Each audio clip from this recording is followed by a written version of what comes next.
오늘 다니엘서 12장 말씀, 이제 다니엘서를 함께 보는 마지막 시간이 됐습니다.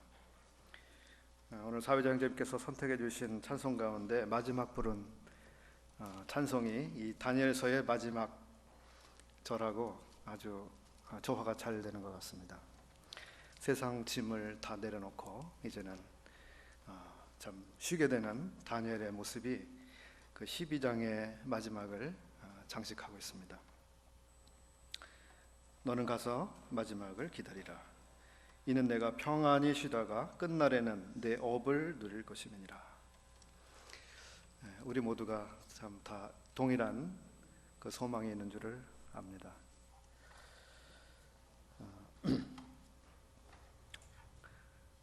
우리 모두는 종이 되기 위해서 종으로부터 해방이 됐습니다. 그렇죠? 태어나면서부터 운명적으로 종이 되었었습니다. 그러나 이제는 거기서 자유케 되었고, 그 후로는 우리가 원해서 스스로 주님의 종이 됐습니다. 우리가 주 안에서 기쁨을 누리기 위해서 이 세상의 즐거움을 버렸습니다. 또 주 안에서 자랑을 얻기 위해서 이 세상의 자랑을 버렸습니다. 다들 동의하시죠?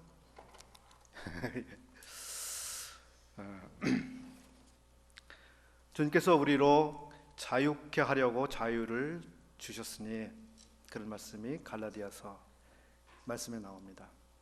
우리에게 자유를 주시려고, 우리를 자유케 하려고 자유를 주셨다. 우리를 해방하셨다. 그러셨는데, 해방된 것은 주님을 위한 종이 되도록 그것을 원하시는 마음이 있는 것을 저희들이 알고 있습니다. 다니엘은 하나님의 종으로 평생을 살았고, 10대 소년으로 이 먼 나라 바벨로니아의 포로의 소년으로 끌려갔고, 이제 80이 넘은 아주 할아버지가 됐습니다. 경건한 하나님의 종으로 이제 노년을 보내고 있고, 이제 마지막 예언을 기록을 하고 있습니다. 오늘 예언의 마지막 부분 12장 말씀을 함께 보고 있습니다.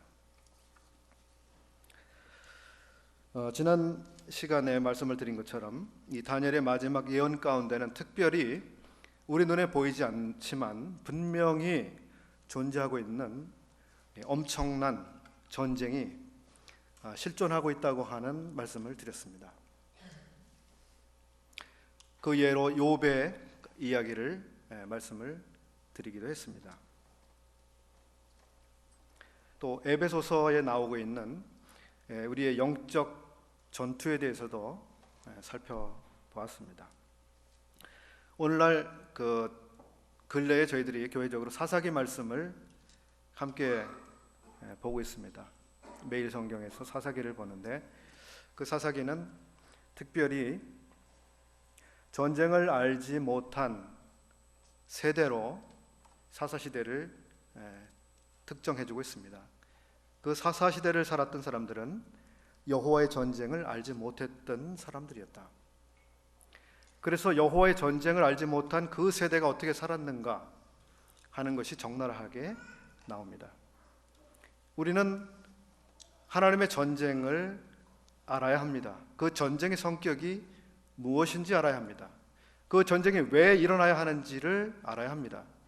그리고 그 전쟁이 얼마나 중요한지, 그리고 전쟁에서 우리가 어떻게 전투에 임해야 하는지 우리는 알아야 합니다. 시편에 보면 여호와께서 나에게 싸움을 가르쳐 싸우게 하신다고 말씀한 부분이 있습니다. 우리는 평안히 앉아서 말씀을 듣고 기도하고 찬송을 부릅니다. 그러나 사실은 우리들이 하고 있는 이 모든 일들의 배후에는 사실 전쟁이라고 하는 엄격한 현실이 존재하고 있습니다. 12장 1절 말씀을 보겠습니다. 그때에 내 민족을 호위하는 대군 미가엘이 일어날 것이요 또 환란이 있으리니 이는 개국 이래로 그때까지 없던 환란일 것이며 그때에 내 백성 중 무릇 책에 기록된 모든 자가 구원을 얻을 것이라. 여기에 이스라엘 민족을 호위하는 대군 미가엘이 일어난다. 이런 장면을 생각을 해볼 수 있을 것 같습니다. 여기 축구 경기가 열리고 있는데 여기 선수들이 시합을 하고 있습니다. 감독이 어떤 선수를 이제 경기장에 투입하기 위해서, 교체시키기 위해서 선수를 준비시킵니다. 황선홍 선수, 지금 네가 들어가서 저쪽으로 공격을 해서 골을 하나 넣어야 될 것 같다 하면서 몸을 풀어라. 그러면 선수가 자리에서 일어나서 자기 몸을 풀죠. 워밍업을 하죠. 그 선수가 이제 곧 경기에 투입이 되겠습니다. 미가엘이 이제 일어납니다. 이것은 곧 전쟁이 일어난다고 하는 것을 의미합니다. 환란이 있으리니, 환란이 있기 때문에 미가엘이 일어나는 것이고, 미가엘이 일어났다고 하는 것은 이제 환란이 일어난다고 하는 것을 의미하고 있습니다. 이는 개국 이래로 그때까지 없던 환란일 것이며, 이 표현은 주님께서 말씀하셨던 마태복음 24장 21절에 말씀하셨던 표현과 같습니다. 지금까지 그와 같은 환란이 없었다. 초유의 환란이다. 이 환란을 일컬어서 일반적인 환란이나 어려움이 아니라 대환란이라고 말합니다. The tribulation 혹은 The great tribulation 이렇게 말하고 있습니다. 이 환란은 언제냐 하면 이스라엘의 마지막 70번째 일에 7년 내 전체 3년 반 그리고 후에 3년 반에서 도합 7년이 되는데 후 3년 반이 시작되는 그 시간입니다. 그때에 환란이 본격적으로 일어납니다.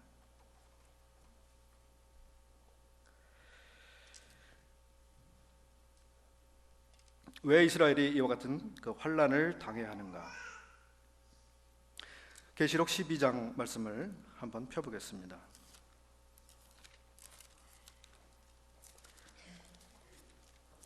계시록 12장 하늘에 큰 이적이 보이니 해를 입은 한 여자가 있는데 그 발 아래는 달이 있고 그 머리에는 12별의 면류관을 썼더라. 이 여자가 아이를 베어 해산하게 되매 아파서 애써 부르짖더라. 하늘에 또 다른 이적이 보이니 보라, 한 큰 붉은 용이 있어 머리가 7이요 뿔이 10이라. 그 여러 머리에 7 면류관이 있는데 그 꼬리가 하늘 별 3분의 1을 끌어다가 땅에 던지더라.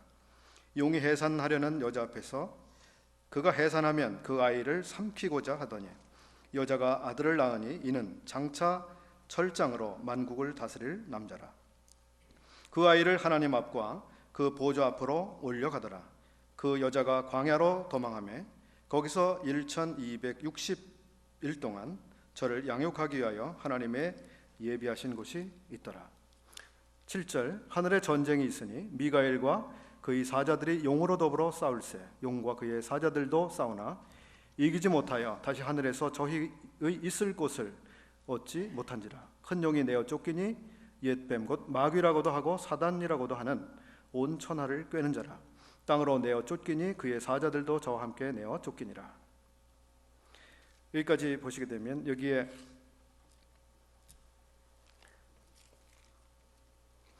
한 여자가 있습니다. 그리고 용이 있고 그리고 그 여자가 낳은 아들이 나오고 있습니다.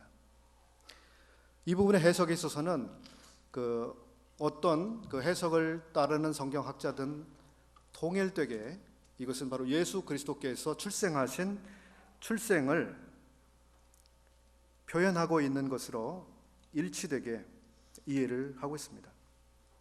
그래서 여자는 이스라엘을 의미하고 이 여자가 낳은 아들은 바로 만국을 다스릴 예수 그리스도를 의미하고 있습니다. 용은 사탄입니다. 여기에서 여자가 아들을 낳기 때문에, 즉 아들, 이 만국을 다스릴 자, 철장으로 만국을 다스릴 자, 그 아들이 그 여자로부터 출생하기 때문에 그 여자를 박해합니다. 그리고 아이를 죽이려고 하죠. 근데 신약 성경에서 우리가 예수님께서 출생하신 출생을 한번 생각을 해보시게 되면, 예수님의 출생에 대한 이야기 속에서 아주 급박하게 절박하게 돌아가는 상황이 있나요? 어떤 상황이 있었죠? 헤롯 왕이 모든 남자아이들을, 출생한 남자아이들을 몰살시키려고 하는 그 같은 명령을 내려서 많은 아기들이 죽었습니다.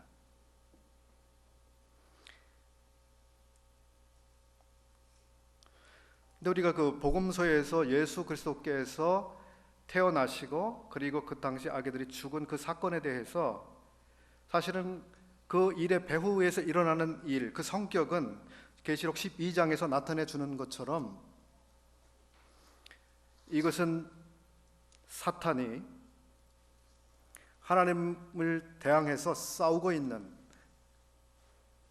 이 세상에 오신 아들 메시아 예수 그리스도를 어떻게든지 어렸을 때에 제거하려고 하는 모든 악한 공격들, 그리고 이스라엘을 밟아서 없애버리라고 하는, 박해하는 이와 같은 모습으로 나타나고 있습니다.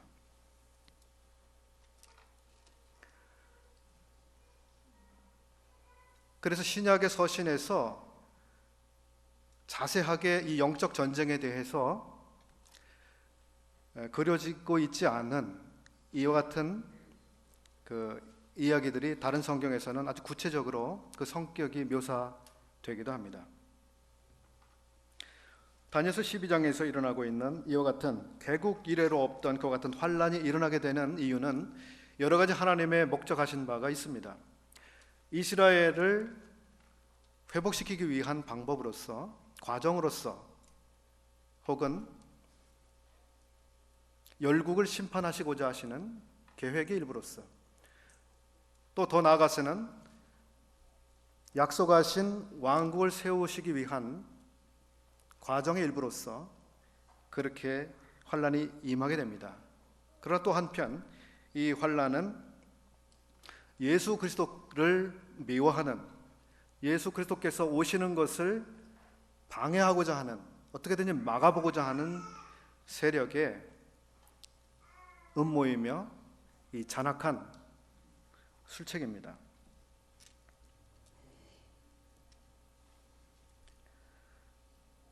우리 개인을 놓고 생각했을 때 욥의 경우에 본인이 당하고 있는 고난의 이유에 대해서 자기는 그 고난의 이유를 전혀 누구로부터 설명을 듣지도 못했고 언제까지 그 고난이 계속될 것인지에 대해서 들은 바도 없습니다.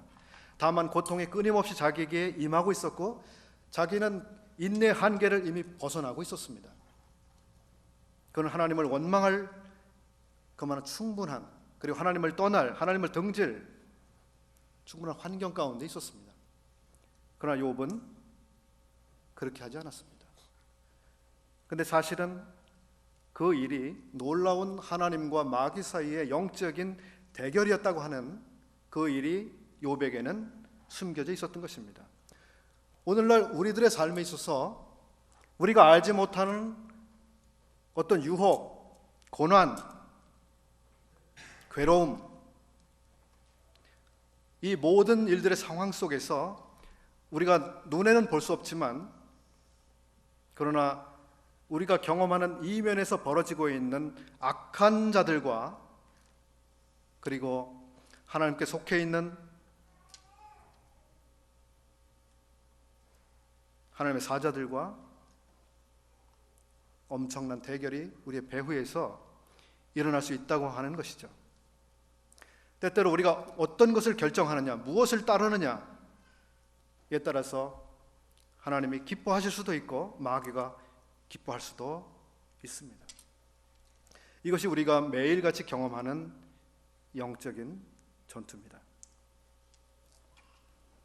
다니엘은 평생을 이 영적인 전투 속에서 살았습니다. 2절과 3절은 세 가지 사실을 말씀해 주고 있습니다. 땅의 티끌 가운데서 자는 자 중에 많이 깨어서 영생을 얻는 자도 있겠고, 수욕을 받아서 무궁히 부끄러움을 입을 자도 있을 것이며, 지혜 있는 자는 궁창의 빛과 같이 빛날 것이요 많은 사람을 옳은 대로 돌아오게 한 자는 별과 같이 영원토록 비추리라. 여기서 우리는 주님께서 약속하신 새로운 나라, 주님이 약속하신 왕국을 생각해 봅니다. 두 번째는 부활에 관한 것입니다. 세 번째는 주님의 상주심에 관한 것입니다. 계시록 20장에서는 6번에 걸쳐서 천년에 대해서 말하고 있습니다. 천년 동안 주님께서 오셔서 다스리실 그 나라에 대해서 이야기하고 있습니다. 그 계시록에서 말씀하는 천년 동안 주님이 다스리실 그 나라가 이제 12장 2절과 3절 안에서 보여지고 있습니다. 그 천년 동안 다스리실 왕국 안에서 어떤 사람들은 이와 같은 사람들이 되고, 어떤 사람들은 또 저와 같은 사람들이 될 것입니다. 두 번째는 부활입니다.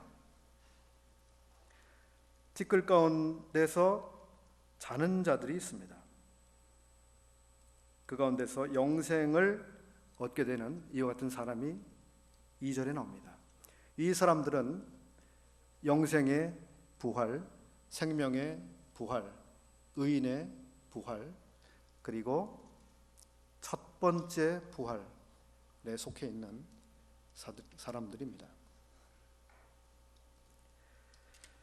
그 다음에는 무궁히 부끄러움을 입을 자들이 있을 것이다.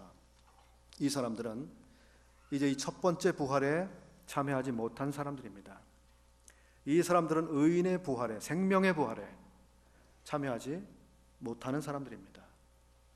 왜냐하면 이 사람들은 성도가 아니기 때문입니다.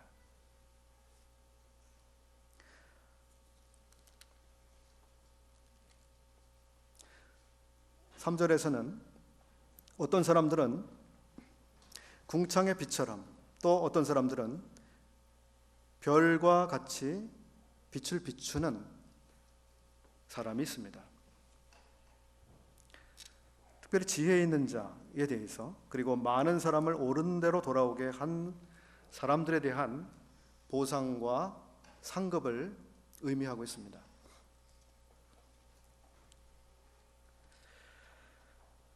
이것은 고린도 후서 5장에 나타나고 있는 그리스도의 심판대를 우리에게 보여주는 모습입니다. 그리스도의 심판대에서 모든 성도들은, 즉 모든 첫 번째 부활, 영생에 들어간 사람, 의인의 부활, 생명의 부활을 입은 그 사람들은 이제 그리스도의 심판대 앞에 서게 됩니다. 그리고 그 모든 사람들은 각각 선악간에 행한 대로 갚아 주심을 받을 것입니다.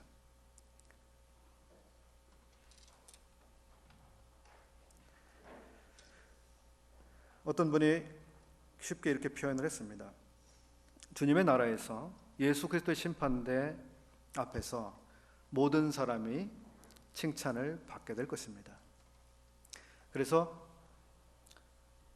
모든 사람이 이 컵에 하나님이 주시는 놀라운 기쁨, 이 보상의 기쁨을 얻게 될 것입니다. 모든 사람들이. 그러나 모든 사람들이 이 기쁨의 잔을 들지만, 그러나 그 컵의 크기가 다를 것이다. 그렇게 이야기를 했습니다. 모든 그리스도인들이 상을 받게 되겠죠.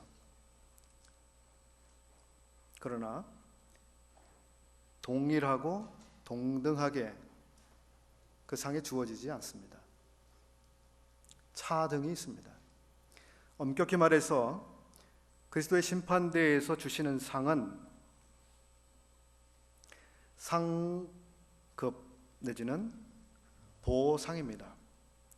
보상이라고 하는 의미는 누군가가 수고한 것에 대해서, 누군가 노력한 것에 대해서, 누군가 희생한 것에 대해서 그 값을 계산해서, 그 가치를 계산해서 그만큼 되돌려준다고 하는 의미를 가지고 있습니다. 그래서 하나님의 나라를 위해서 아무런 땀도 흘리지 않았거나 아무런 수고도 하지 않은 사람은 주님께서 갚아줄 것이 없습니다. 영생은 동일하게 주어집니다. 모든 믿는 사람들에게 값없이 은혜로 주시는 것이기 때문에 그렇습니다. 그러나 상급 그리고 보상은 차등이 있습니다. 그가 심은 대로 거두게 되는 것이 상급의 원리입니다. 그것이 하나님의 공의입니다. 특별히 지혜 있는 사람은 궁창의 빛처럼 빛이 날 것이라고 말씀하고 있습니다. 이것은 하나님의 말씀을 잘 가르쳐준 이런 사람들을 여기 의미한다고 하는 의미를 한다고 보입니다. 많은 사람을 옳은 대로 돌아오게 한 사람들은 사람들에게 복음을 전해서 예수 그리스도를 믿도록 하나님께 돌아오도록 하는 그러한 일에 수고한 사람들을 의미하고 있습니다.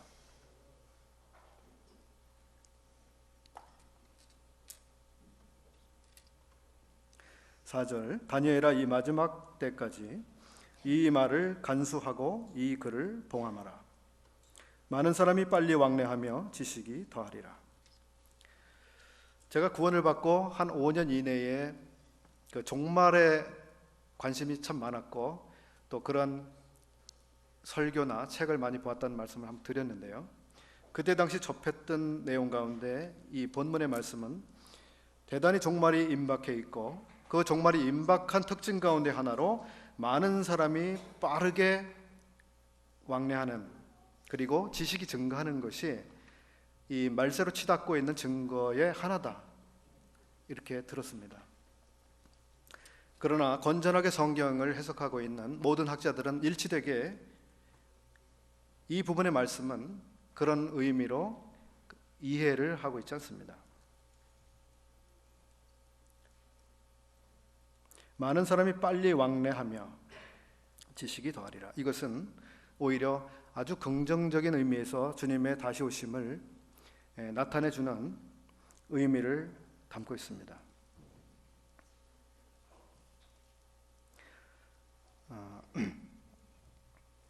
어떤 분이 이렇게 설명을 했습니다. 빨리 왕래하며를 부지런히 살펴서 연구하며 이 의미로 이해를 했습니다. 즉 예언의 말씀을, 하나님 말씀 중에 특별히 예언의 말씀을 부지런히 연구하고 살피는 그와 같은 일이 이 마지막 때에 더 있게 될 것이다. 그리고 지식이 더하리라. 마지막 때 예언은 지식을 얻으려고 하는 자가 이해할 수 있게 되며 또 부지런히 살펴 연구하고 예언을 가르치고 이와 같은 일이 이 마지막 때에 있게 될 것이다.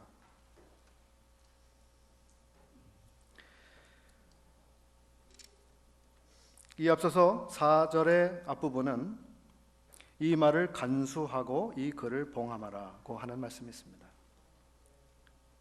이것은 다니엘이 기록한 이 말씀이 사람들에게 이해가 되지 않도록 꽁꽁 싸매서 어디 구석진 곳에 어디 창고에 깊이 숨겨두어라 하는 의미처럼 보이죠. 저도 오랫동안 그렇게 생각을 했었습니다. 그러나 본절을 자세하게 연구한 이런 바에 의하면 여기 간수한다고 하는 의미는 영어로 KEPT, keept라고 하는 단어를 사용했습니다.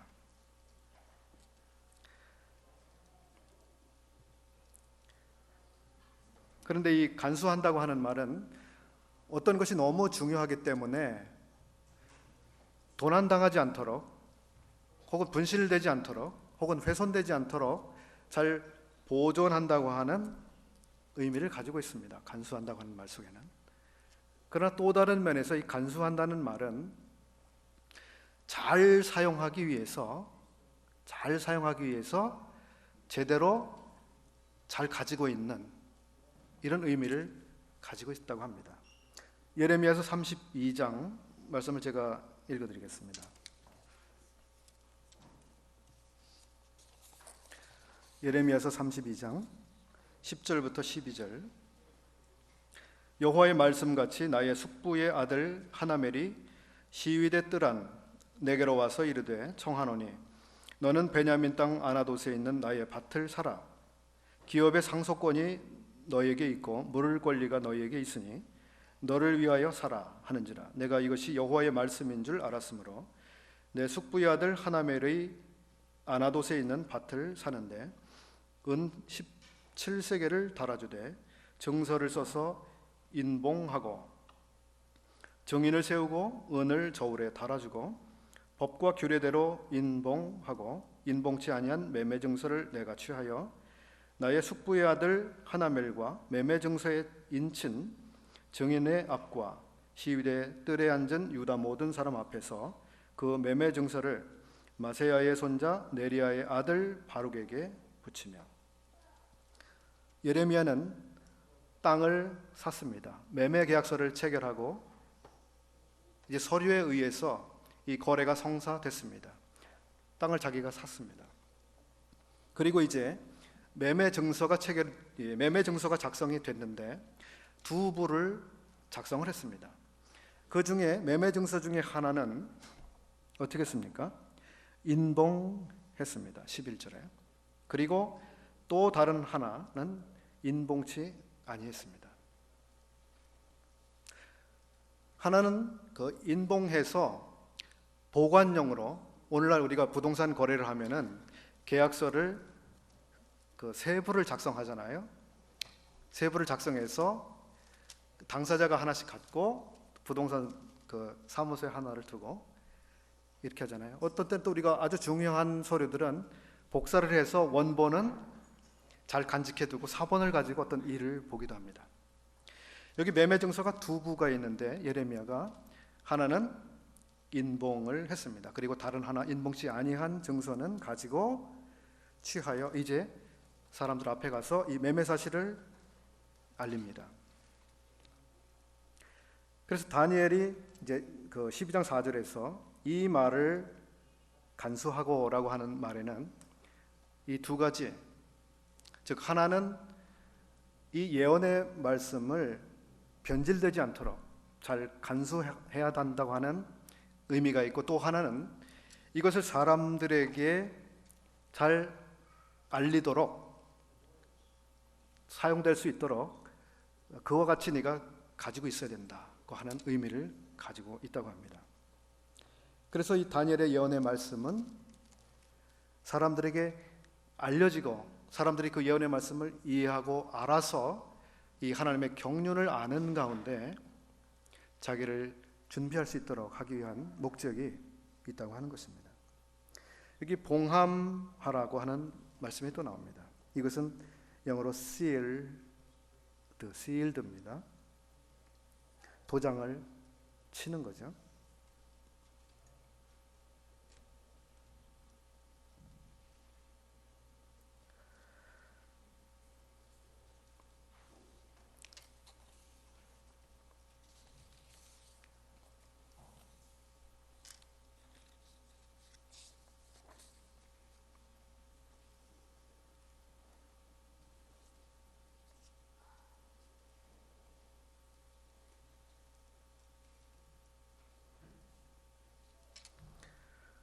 여기 봉인한다고 하는 것은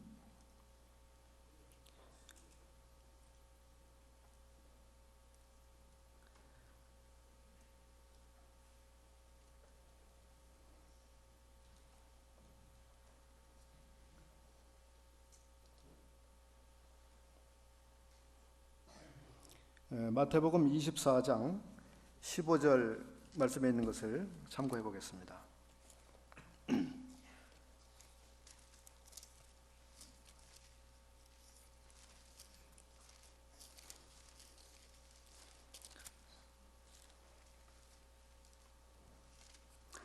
마태복음 24장 15절. 그러므로 너희가 선지자 다니엘의 말한 바 멸망에 가증한 것이 거룩한 곳에 선 것을 보거든 읽는 자는 깨달을진저. 읽는다는 깨달을진저. 그래서 이것은 그 읽는 사람들이 이해할 수 있도록 그렇게 했다고 하는 의미를 가지고 있습니다. 그래서 이 다니엘이 기록한 이 예언의 말씀은 꽉꽉 숨겨두고 사람들이 이해할 수 없도록 그렇게 하는 것이 아니라 사람들에게 공개가 되고 그 다음에 이해가 되도록 하는 것이 하나님의 목적이었다. 물론 다니엘 당시에는 이것이 인봉된 상태였습니다. sealed 된 상태였습니다. 그러나 이제 신약에 와서 보면 읽는 자는 깨달을진저라고 말씀을 하고 있습니다. 즉 이제 마지막 때가 됐을 때는 이 예언의 말씀이 인봉된 상태가 아니라 인봉이 해제돼서 그 의미를 이해할 수 있도록 하나님이 그와 같이 허락하시는 것을 보게 되는 것입니다. 다니엘서의 마지막 부분에 있어서도 너는 이 예언의 말씀을 인봉하지 말라고 하는 말씀이 나오게 됩니다. 다니엘 때는 인봉하라고 했지만 신약의 요한 계시록에서 이 계시록의 마지막에서는 인봉하지 말라고 합니다. 즉 하나님이 예정하신 이 예언의 마지막 때에는 이 예언의 말씀이 사람들에게 이해되는 것, 이것이 하나님의 목표입니다. 그래서 이 마지막 때는 예언의 말씀을 읽고 연구하는, 그래서 지식이 더한다고 한 것처럼 이 하나님의 계획에 대한 이해가 사람들에게 많아지는 것, 이것을 하나님이 원하신다 하는 것을 알 수 있습니다. 12장 5절에 이제 다시 오겠습니다.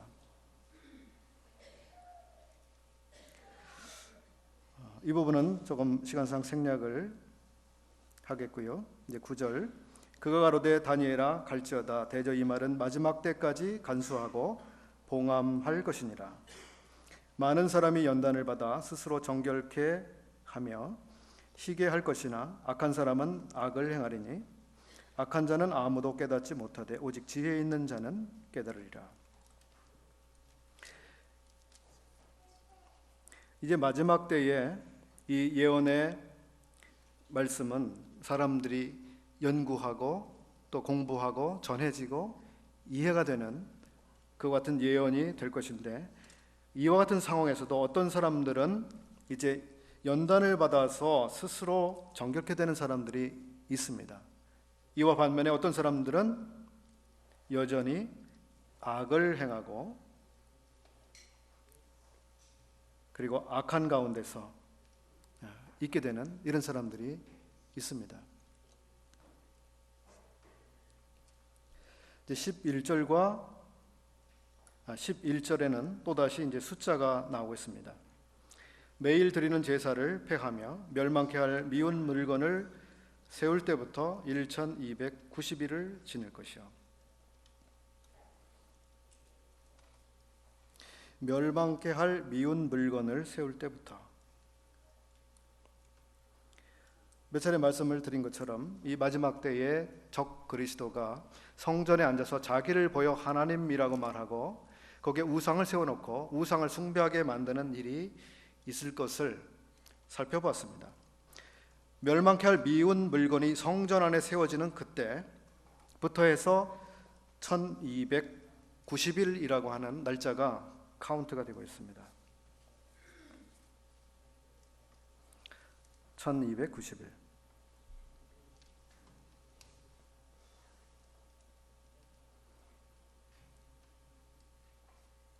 12절 기다려서 1335일까지 이르는 그 사람은 복이 있으리라. 1290일이 나오고 1335일이라는 날이 나옵니다. 1290일은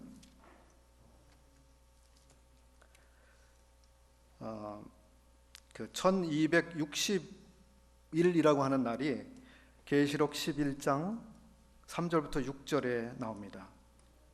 계시록 11장 3절부터 6절.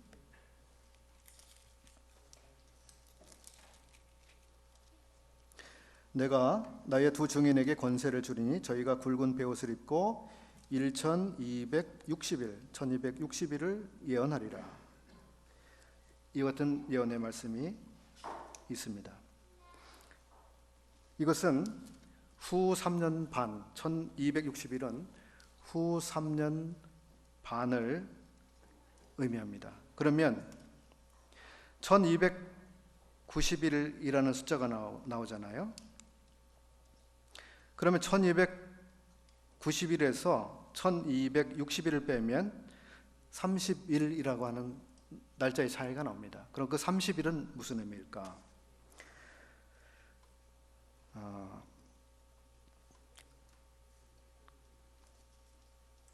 1260일은 후 3년 반이고 1290일은 이제 주님께서 재림하시게 되는 그 때를 말해주고 있습니다.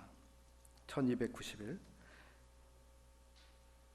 그래서 주님이 실제적으로 재림하시는 1290일이 되는 날이 있고 또 후 3년 반이 차게 되는 1260일이 있는데요. 그 갭 차이가 30일이 생기는데 이것은 주님께서 재림하시게 되는 그때부터 그리고 실제적으로 심판이 행해지는 심판이 완성되는 때까지 이 한 달이라고 하는 기간이 거기에 소요된다고 하는 사실을 이 계산을 통해서 우리는 알 수가 있습니다. 이때는 마태복음 25장에 있는 것처럼 열방들이 심판을 받는, 이스라엘이 심판을 받는, 이게 한 달 동안에 일어나게 되는 일들이 될 것입니다. 그리고 12절에 1335일이 나옵니다. 이 1335일에서 1260일, 즉 주님께서 재림하시게 되는 그 차이는 이제 75일이 됩니다. 그럼 75일은 무엇인가 하면 주님께서 오셔서 30일간의 심판을 실제적으로 행하시고 그 다음에 주님이 친히 다스리시는 왕국이 세워지는, 즉 주님께서 왕으로서 공식적으로 이 왕정을 시작하시게 되는 그때까지 기간이 한 75일 정도 걸린다고 하는 것을 여기서 우리가 생각을 해볼 수가 있습니다. 그래서 말하자면 이제 그 왕국이 시작되기에 앞서서 이 온 세상이 무질서해져 있고 더럽혀져 있고 이 전쟁과 죽임과 뭐 이와 같은 것들로 인해서 대단히 망쳐져 있는 이런 상황이잖아요. 그래서 이와 같은 모습들을 다시 복구하고 회복하는 이와 같은 기간으로 이와 같은 기간이 필요하다고 우리가 이해를 이제 해보게 되는 것입니다. 그래서 1335일이 되었을 때 실제적으로 1000년 동안 주님 다스리시는 그 나라가 시작이 됩니다. 이게 참 머리가 아프시죠? 의미가 별로 참 없어 보이기도 합니다. 그러나 이제 개인적으로 또 성경을 연구해 보시면 또 재미가 있는 부분도 되실 텐데요. 성경 공부는 이렇게 머리를 좀 아프게 하기도 합니다. 이제 13절 말씀을 보겠습니다. 너는 가서 마지막을 기다리라. 여기서 너는 다니엘이죠. 이는 내가 평안히 쉬다가 끝날에는 내 업을 누릴 것입니다. 다니엘, 너 그동안 수고 많았다. 그동안 너무 고생 많았다. 아마 이렇게 개인적으로 이야기를 해 주시는 것 같습니다. 그동안 네가 잘 살려왔다. 믿음을 잘 지켰다. 사도 바울이 마치 자기의 생애를 돌아본 것처럼 내가 달려갈 길을 다 달리고 믿음을 지켰다고 한 것처럼 하나님께서 다니엘에게 네가 그동안 80평생에 수고한 것을 내가 다 기억한다. 참으로 수고했다. 이젠 가서 좀 쉬어라. 내가 다시 올 때까지 쉬고 있어라. 그렇게 이야기를 하시는 것 같습니다. 평안히 쉬다가 끝날에는 내 업을 누릴 것입니다.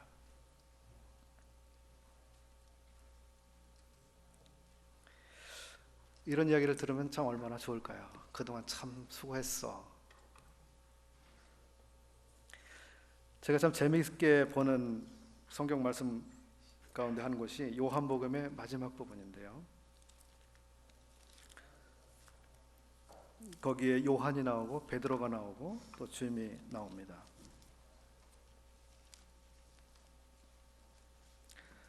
18절부터 제가 읽어드리겠습니다. 요한복음 21장. 내가 진실로 진실로 내게 이르노니 젊어서는 내가 스스로 띠띠고 원하는 곳으로 다녔거니와 늙어서는 내 팔을 벌리리니 남이 내게 띠띠우고 원치 아니하는 곳으로 데려가리라. 이 말씀을 하시면 베드로가 어떠한 죽음으로 하나님께 영광을 돌릴 것을 가리키심이로라. 이 말씀을 하시고 베드로에게 이르시되 나를 따르라 하시니 베드로가 돌이켜 예수의 사랑하시는 그 제자가 따르는 것을 보니 그는 만찬석에서 예수의 품에 의지하여 주여 주를 파는 자가 누구오니까 묻던 자라라. 이에 베드로가 그를 보고 예수께 여짜오되 주여 이 사람은 어떻게 되겠사옵나이까? 예수께서 가라사대 내가 올 때까지 그를 머물게 하고자 할지라도 내게 무슨 상관이냐? 너는 나를 따르라 하시더라.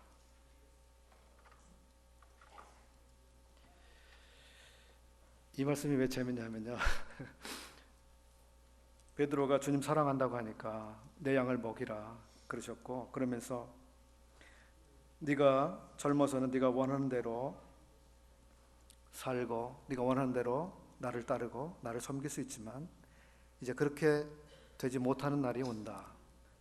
남들이 너를 억지로 그리고 너의 생명을 강제로 빼앗는 그런 때가 올 것이다. 이런 얘기를 들었을 때 베드로는 옆에 있는 요한을 보면서 나는 그렇게 고통스럽게 최후를 맞이하게 될 텐데 옆에 있는 이 요한은 어떻게 될까 하고 생각했습니다. 요한은 어떻게 됩니까? 그랬을 때 주님께서 요한을 어떻게 하든지 그건 네가 신경 쓰지 말고 너는 나를 따라와라. 너는 나를 따르라. 우리는 옆 사람을 보길 좋아하잖아요. 저 사람은 어떻게 될까요? 저 사람은 어떻게 주님을 섬기게 될까요? 저 사람이 나보다 더 오래 살까요? 별 생각을 우리가 많이 하지 않습니까? 주님께서는 베드로에게 저 사람 신경 쓰지 말고 너는 나를 따라와라.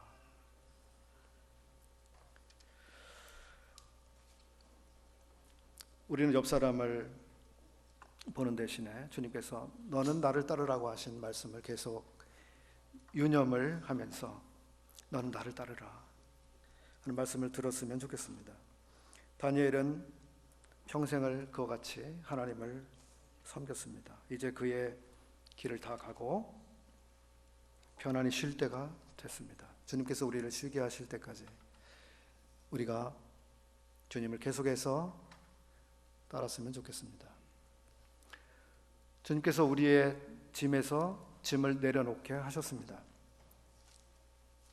수고하고 무거운 짐진 자들아 하면서 우리의 짐을 내려놓게 하셨습니다. 근데 거기서 끝이 나지 않았습니다. 그 대신에 우리는 우리의 짐을 내려놓은 대신에 우리는 우리의 십자가를 지게 됐습니다. 우리가 십자가를 지는 것을 하나님이 기뻐하고 계십니다. 우리가 짐을 내려놓는 것에서 끝나는 것을 하나님이 기뻐하시는 것이 아니라 우리 각 사람이 져야 될 십자가를 지는 것이 하나님 기뻐하시는 뜻이었습니다.